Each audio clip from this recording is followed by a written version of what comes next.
drive safe, Carly. This is something that I hear every time I walk out of my house from either my mom or my dad.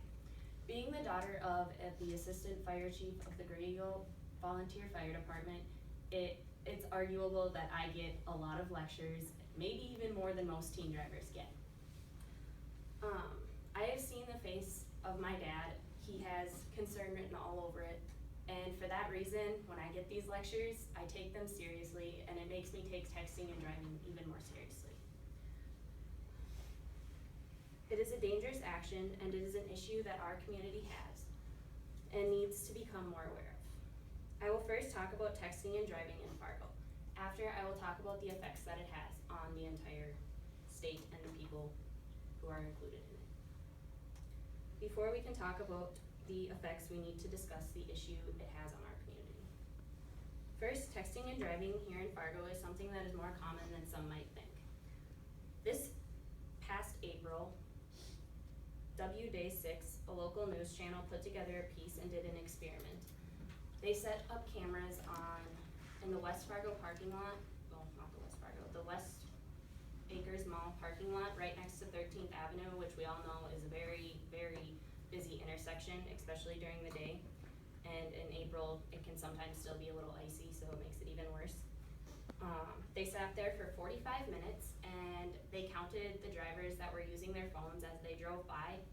In that short amount of time, they counted 39 drivers. That's almost one person for every minute that they sat there. That is a lot of people, and it needs to go down.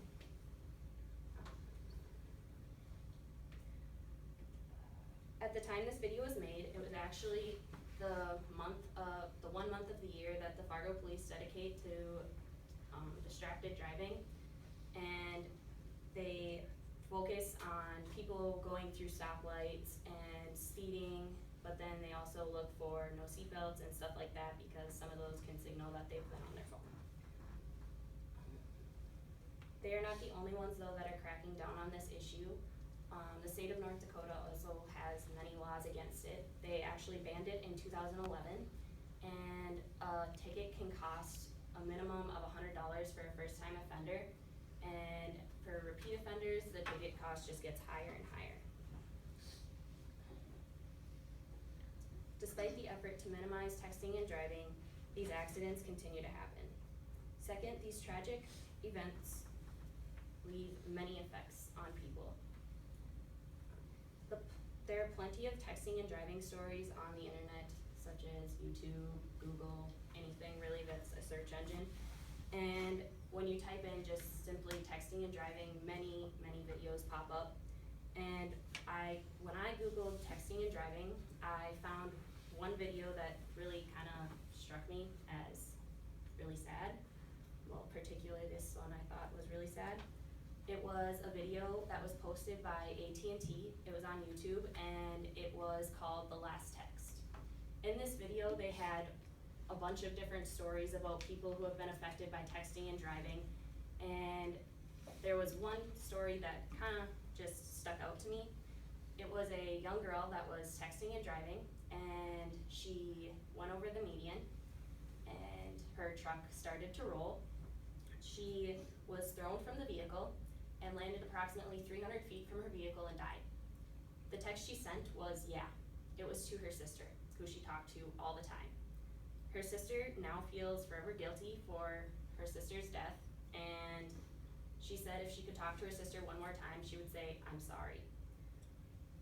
Texting and driving doesn't just affect those who text and drive and their families, though. It also affects it affects many others, such as friends of the people who do text and drive. It affects the innocents that are on the road with them, and it affects the responders that go to the accidents that are from that. Like people such as police officers, ambulance and EMT crews, and firemen just like my dad. These incidents stick with them, and it's not something that just goes away. That story about the young girl and her sister just goes to show that texting and driving is very dangerous and is something that our community needs to be more aware of and take seriously. This problem does exist in Fargo. It affects its effects are very sad and affect more people than we may realize. For these reasons, when I walk out of the door, I respond to my parents, I will.